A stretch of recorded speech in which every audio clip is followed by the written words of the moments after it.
Hello, आज आपण रोगनिदानचा विसर्प हा टॉपिक पाहणार आहे. हा एक रोग पाहणार आहे. तर सर्वात आधी विसर्पामध्ये काय काय लिहायचं. तर कोणतेही रोग लिहत असताना सर्वात आधी त्याची व्याख्या, त्याचा संदर्भ नाही लिहिला तरी चालते. त्याच्यानंतर त्याची हेतू, संप्राप्ती, पूर्वरूप, रूप म्हणजे लक्षण काय काय असतात, सामान्य लक्षण, विशेष लक्षण म्हणजे प्रकारानुसार प्रकार पण त्याच्यातच येऊन जाते. त्याच्यानंतर उपद्रव असणार कोणते, तर साध्यत्व हे म्हणजे संप्राप्तीच्या घटकातच येऊन जाते, पण एक सेपरेट पॉईंट पण लिहू शकतो आपण. तर सर्वात पहिले आपण आता विसर्प याची व्याख्या पाहणार आहे. तर विसर्प म्हणजे काय? सर्वतो विसर्पणात विसर्प म्हणजे जो सर्वीकडे पसरतो त्याला विसर्प असे म्हणतात. खाली अजून एक व्याख्या दिलेली आहे. विविधम सर्पती यतो विसर्पस्तेन सह स्मृत परिसर्प अथवा नामना सर्वतः परिसर्पणात. हा जो विसर्प आहे हा रोग म्हणजे सर्वीकडे पसरतो ना, त्यामुळे त्याला परिसर्प असे सुद्धा म्हणतात. तसेच खाली दिलेला आहे अर्थ की त्वचा आणि शरीरातील अन्य श्लेष्मन कला इत्यादी ठिकाणी लहान मोठे विस्फोट, पिटिका किंवा शोथ येऊन वर खाली किंवा तिर्यक गतीने सर्वत्र पसरते, त्याला विसर्प म्हणतात.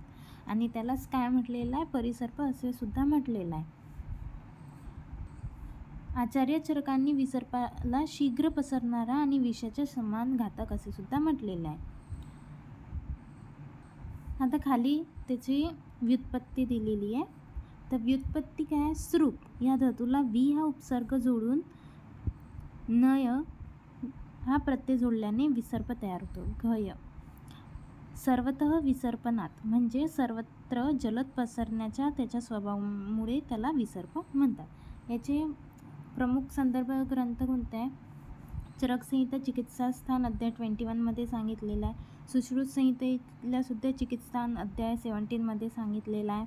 त्यानंतर माधव निदान अध्याय 52. हे नाही लक्षात ठेवले तरी चालते, 1-2 असले लक्षात तर चांगलं. त्याच्यानंतर विसर्पाचे हेतू सांगितलेले आहे. आता विसर्पाचे हेतू कोणकोणते असणार, म्हणजे कोणते स्किन डिसीज होते तर आम्ल लवण वगैरे आपण जर जास्त प्रमाणात घेतलं तर त्यांनी होते, किंवा आपण क्षार पदार्थ वगैरे जास्त खाल्लो तर त्यांनी होते. त्याच्यानंतर आपण विरुद्ध आहार वगैरे घेतला ज्यामुळे विषाची उत्पत्ती होणार, त्यामुळे सुद्धा होते. तर इथे तेच या श्लोकमध्ये सुद्धा दिलेले आहे. आणि खाली पण विसर्पाचे हेतू सांगितलेले आहे. लवण, आम्ल, कटू, उष्ण रसांचे अतिसेवन, दही किंवा आम्ल यांचे सेवन, हिरव्या भाज्या वगैरे हे खूप इथे दिलेले आहे त्याचे हेतू. त्याच्यानंतर आहे विसर्पाचे सप्तदुष्य. आता विसर्प आणि कुष्ठ यांचे 7 दुष्य कॉमन आहे. तर विसर्पामध्ये सुद्धा रक्त, लसिका, त्वचा, मांस, वात, पित्त आणि कफ हे 7 दुष्य आहे. कुष्ठात हे सर्व दुष्य इम्पॉर्टंट असतात, पण विसर्पात रक्त हे मेन असते, याची दृष्टी जास्त प्रमाणात झालेली असते. त्याच्यानंतर आहे विसर्पाची संप्राप्ती.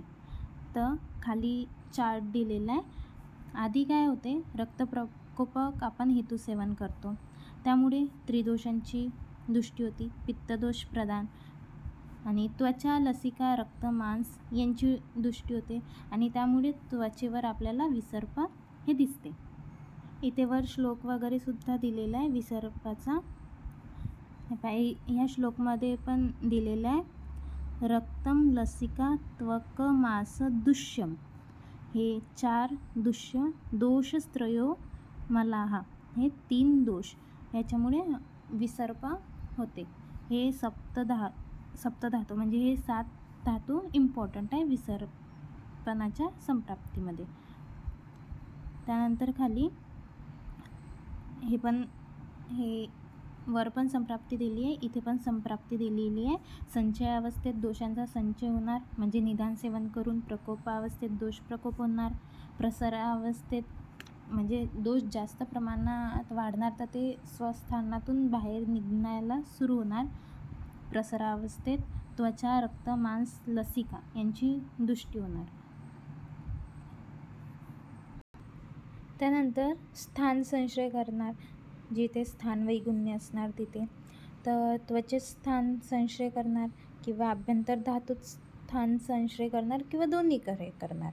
आणि अशा प्रकारे विसर्प हा रोग आपल्याला व्यक्त होणार, म्हणजे व्यक्त अवस्था. संप्राप्तीचे आता घटक कोणते आहे? दोष तर त्रिदोष, दुष्य पण सांगितले 4 दुष्य. स्त्रोतस रसरक्तवह स्त्रोतस. व्याधीचा स्वभाव कसा आहे? आशुकारी आहे आणि दारुण आहे. त्याचे पूर्वरूपे विसर्पाचे पूर्वरूप कोणतं आहे? ज्वर होते, त्वचाच्या ठिकाणी दाह आणि त्वचा आरक्त वर्णाची होणे ही विसर्पाची पूर्वरूपे आहे. म्हणजे ज्वर उत्पन्न होणे, दाह आणि त्वचेच्या ठिकाणी आरक्त वर्ण, म्हणजे त्वचा ही आरक्त वर्णाची होणे. त्याच्यानंतर विसर्पाचे भेद किती आहे? तर विविध आचार्यांनी विविध प्रकारचे विसर्प सांगितलेले आहे. ते पहा. आधी चरकानुसार, तर आचार्य चरकांनी ते 6 भेद सांगितलेले आहे. वातज विसर्प, पित्तज विसर्प, कफज विसर्प, सन्निपातज विसर्प, अग्निविसर्प, ग्रंथी विसर्प आणि कर्दम विसर्प. 6 आणि 7 भेद. त्याच्यानंतर आचार्य सुश्रुतांनी वातज विसर्प, पित्तज, कफज आणि सन्निपातक. आणि अधिष्ठान भेदाच्या आधारावर बाह्य अधिष्ठानगत, आभ्यंतर अधिष्ठानगत आणि उभय अधिष्ठानगत. चरकांनी एक्स्ट्रा 3 कोणते सांगितले होते? अग्निविसर्प, ग्रंथी विसर्प आणि कर्दम विसर्प. अग्निविसर्प हा वातपित्तज, ग्रंथी विसर्प हा वातकफज आणि कर्दम विसर्प हा पित्तकफज. आता विसर्पाचे सामान्य लक्षण कोणते कोणते असतात? जे पूर्वरूपात ज्वर उत्पन्न झाला होता तो इथे पण दिसते सामान्याच्यात, आणि सामान्य लक्षणात आणि पूर्वरूपात जे सांगितलेले होते म्हणजे शोथ वगैरे किंवा आरक्त वर्णता होते स्किनची, किंवा समजा शोथ तिथे येते किंवा विस्फोट वगैरे जे होते ते इथे जास्त प्रमाणात दिसते. आणि विसर्पाच्या नावातच आहे की पसरणारा, म्हणून हा व्याधी प्रसरणशील आहे. म्हणजे हे जेवढे लक्षणं उत्पन्न होतात ते त्वचेवर पसरत जातात. आणि म्हणजे तो पसरतो सुद्धा, पण जिथे आधी उत्पन्न झाला आहे तिथे सुद्धा तो राहतोच आणि समोर तसा पसरत जातो, म्हणजे वाढत जातो. सुश्रुतांनी यासच अस्थिर असे म्हटलेले आहे. विसर्पात येणारा शोथ हा अनउन्नत असतो, म्हणजे विद्रदी ग्रंथी किंवा अर्बुदाप्रमाणे उन्नत किंवा उंचवटा विसर्पात फारसा दिसत नाही. आता याची दोषानुसार लक्षणे पाहू. तर वातज विसर्प आहे, तर वातज विसर्पात वाताची लक्षणे जास्त येणार. म्हणजे आधी कारण काय राहणार की वातदोषाचे जास्त सेवन केल्याने होणार. वृक्ष व उष्ण गुणांनी प्रकोपित झालेला वायू दूषित करून वातज विसर्प उत्पन्न करतो.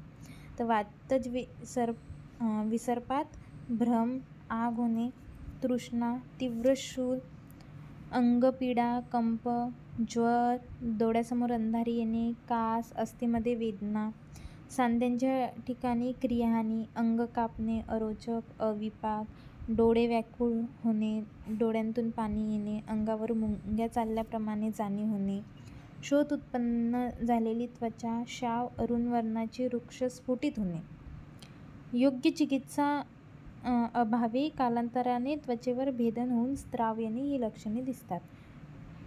वातमूत्र पुरुष यांची प्रवृत्ती होत नाही. पित्तज विसर्प. आता पित्तज विसर्पात पित्ताची लक्षणे म्हणजे तृष्णा, मोह, छर्दी वगैरे, अंतर्दाह, शिरशूल, झोप न येणे, अस्वस्थता, भ्रम, शीतवायू व शीत जलाची इच्छा होणे, का बरं की पित्ताचा उष्ण गुण वाढले, म्हणजे पित्ताचा उष्ण गुण आहे तर पित्तामुळे झाला की तो वाढलेला राहील. विसर्प उत्पन्न झालेली त्वचा हिरवी, पिवळी, लाल, निळसर अशी होणे, हे झाले पित्तज. तर कफामध्ये काय येणार? गौरवता, तंद्रा, थंडी वाजून ताप येणे, थंडी वाजणे, छर्दी, आलस्य, ओले कापड गुंडाळल्याप्रमाणे वाटणे, हे झालं. स्निग्धता वगैरे, स्पर्शज्ञान कमी, स्तंभ जेवढे पित्ताची लक्षणे आहे ते. संनिपातक विसर्प, तर संनिपातक विसर्पणात काय येणार, सर्व जेवढी वात पित्त कफ आहे या सर्वांची लक्षणे त्यामध्ये दिसणार आहे. त्यानंतर आहे वात पित्तज विसर्प म्हणजे अग्निविसर्प. द्वंद्वज प्रकारात येते. तर द्वंद्वज प्रकारात म्हणजे दोघींचे मिळून लिहायचे, वात आणि पित्ताचे. तसंच खाली कोणत्या अग्निविसर्प झाला, मग ग्रंथीविसर्प. ग्रंथीविसर्प कोणाचा होता, कफ आणि वाताचा, तर त्या दोघांची लक्षणे. आणि मग आहे कफ पित्तज विसर्प, कर्दम विसर्प, तर याच्यात कफ आणि पित्ताची लक्षणे. क्षतज एक विसर्प अजून एक सांगितलेला आहे. माधव निदान टीकाकारांनी याचा पित्तज विसर्पात समावेश केलेला आहे. त्याचे लक्षण काय आहे, हा व्रणाभोवती पसरतो आणि वर्ण काळसर तांबूस असून ज्वर, दाहपाक ही लक्षणे उत्पन्न होतात. क्षतज विसर्प म्हणजे काय की क्षतामुळे झालेला विसर्प, म्हणजे बाह्य आघातामुळे वगैरे झालेला विसर्प, त्याला क्षतज विसर्प म्हणतात. तर याच्यात उपद्रव कोणकोणते येतात, तर ज्वर, अतिसार, छर्दी, त्वचा व मांस यांना भेगा पडणे, क्लम, अरोचक, अविपाक, विस्फोट, क्रिया, अल्पत्व इत्यादी. त्यानंतर आहे याचं साध्यत्व. तर जे एकदोषज विसर्प असतात ते साध्य असतात आणि जे द्वंद्वज असतात ते कष्टसाध्य असतात. जे संनिपातक विसर्प आहे ते असाध्य असतात. जर विसर्पात मर्मविकृती असली तर विसर्प हा असाध्य होतो. त्यानंतर आहे अरिष्ट लक्षण इथे दिलेलं आहे. ज्या विसर्पात कास, वैवर्ण्य, तीव्र ज्वर व मूर्छा, अंगभंग, भ्रम, मुखशोष, वृल्लास उत्पन्न झालेला असतो तो रुग्ण जगत नाही. आता मॉडर्ननुसार याला काय म्हटलेलं आहे, तर मॉडर्ननुसार याला एरिसिपेलस म्हटलेलं आहे.